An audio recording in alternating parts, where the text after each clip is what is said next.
Bem-vindos ao nosso estudo de hoje, onde exploraremos algumas passagens bíblicas significativas que revelam importantes aspectos do ministério de Jesus em seus últimos dias antes da crucificação. Neste vídeo, mergulharemos nas narrativas dos confrontos de Jesus com as autoridades religiosas, suas parábolas de advertência e seu ensino desafiador sobre fé, autoridade e o reino de Deus. Acompanhe-nos enquanto examinamos esses textos com atenção, buscando compreender seu significado profundo e suas aplicações para nossa vida espiritual hoje. A maldição lançada à figueira. A maldição que Jesus lança sobre a figueira tem uma natureza destrutiva neste milagre, e inicialmente não parece característica de Jesus. No entanto, ela se encaixa com a postura agressiva que ele assume ao entrar em Jerusalém pela última vez, conforme é visto na purificação do templo e nas subsequentes confrontações com os líderes judeus. Isso serve muito bem para o tema principal dos ensinos finais do Senhor antes da crucificação, o julgamento. O tempo é um tanto quanto diferente em Marcos, antes da purificação, embora seu significado seja essencialmente o mesmo. Este episódio da figueira sendo amaldiçoada por Jesus tem, no mínimo, dois significados em Mateus. Dada sua proximidade com a purificação do templo, é um indiciamento dos principais sacerdotes e escribas, que se opõem às ações de Jesus. Em Jeremias capítulo 8 versos 4 a 13, a falta de frutificação das pessoas é atribuída à falsa pena dos escribas, à falsidade dos profetas e sacerdotes. Como resultado, Jeremias escreve: já não há aí figos na figueira, e a folha caiu. Jesus não é o único dos seus dias a ver os defeitos na liderança do templo, é por esta mesma razão que a comunidade de Qumran se isolou na região do Mar Morto. Jesus também usa a imagem da figueira seca como lição para os discípulos sobre o poder da fé e a eficácia da oração. Em ocasiões anteriores, Jesus censurou os discípulos pela ineficácia da fé deles. O monte ao qual Jesus se refere provavelmente é o Monte das Oliveiras, mencionado por Zacarias como o lugar que seria dividido nos últimos dias. Aqui, Jesus não está ensinando que a fé é uma chave para obter qualquer capricho insignificante. Devemos evitar interpretações teológicas que reduzem a oração e a fé a uma fórmula simplesmente para obter o que desejamos, em vez de ser para o avanço do reino de Deus. Tiago, João e sua mãe, de fato, acreditavam que seu pedido seria concedido, mas não foi. A eficácia da fé pressupõe uma relação confiante com Deus, não uma tentativa de manipular sua bondade.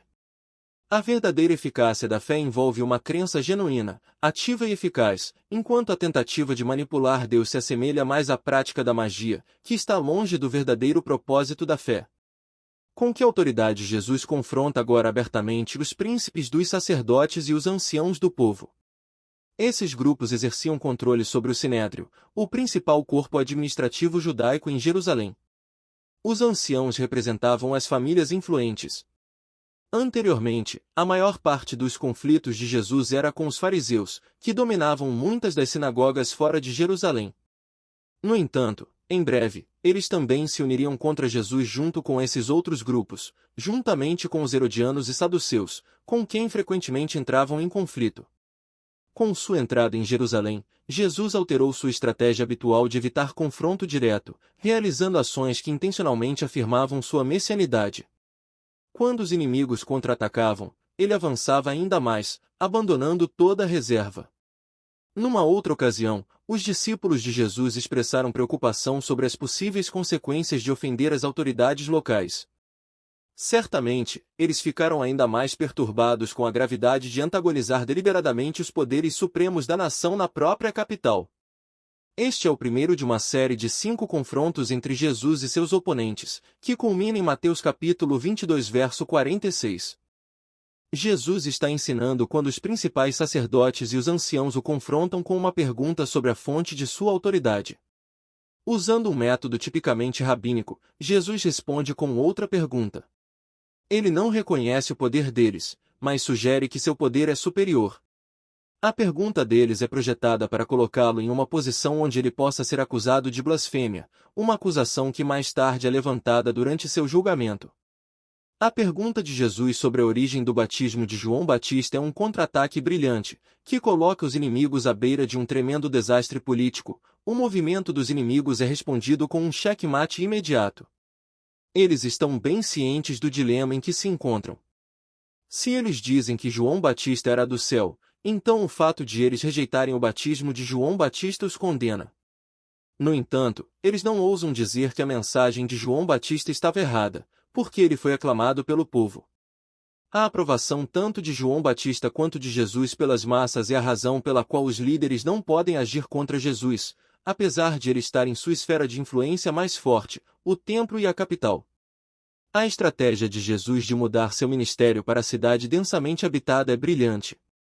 Note que eles ousam mover-se contra Jesus somente depois que o traidor Judas divulga quando e onde o Mestre estará separado da multidão de adoradores. A resposta dos líderes judeus à contrapergunta de Jesus é mais diplomática do que direta: não sabemos. Na verdade, eles estão com medo de expressar suas verdadeiras opiniões. A resposta de Jesus demonstra que ele está no controle: nem eu vos digo com que autoridade faço isso. Ele não se sente compelido a responder pela autoridade deles.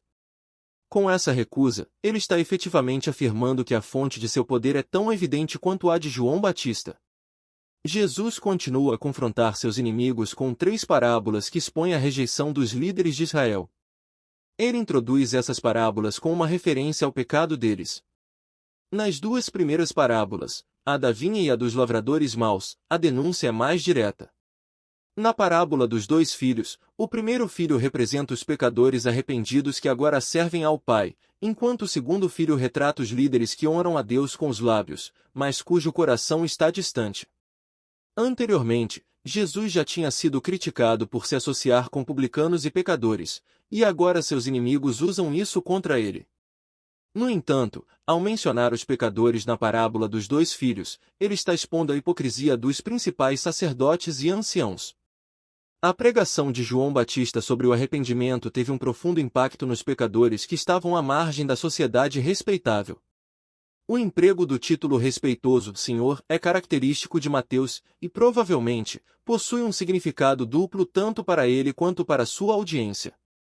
Nas palavras do filho hipócrita, isso lembra aos leitores das advertências anteriores de Jesus: nem todo aquele que me diz, Senhor, Senhor, entrará no reino dos céus, mas apenas aquele que faz a vontade de meu Pai, que está nos céus.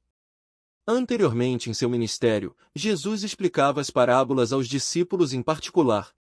No entanto, agora ele ousadamente e diretamente explica a parábola aos líderes judeus, possivelmente com o propósito de forçar todos os ouvintes a escolher ou rejeitar. Em verdade vos digo que os publicanos e as meretrizes vos precedem no reino de Deus. Jesus deixa aberta a possibilidade de que a elite respeitável possa seguir os publicanos e pecadores no reino de Deus, mas considerando o caráter apocalíptico da parábola, soa como um julgamento final. Chegamos ao fim do nosso estudo de hoje. Espero que tenham sido momentos enriquecedores e inspiradores para vocês, assim como foram para mim. Continuem refletindo sobre essas passagens bíblicas e aplicando seus ensinamentos em suas vidas diárias. Se tiverem alguma dúvida ou comentário, não hesitem em compartilhar. Até a próxima vez, que a paz e a graça estejam sempre com vocês. Até logo!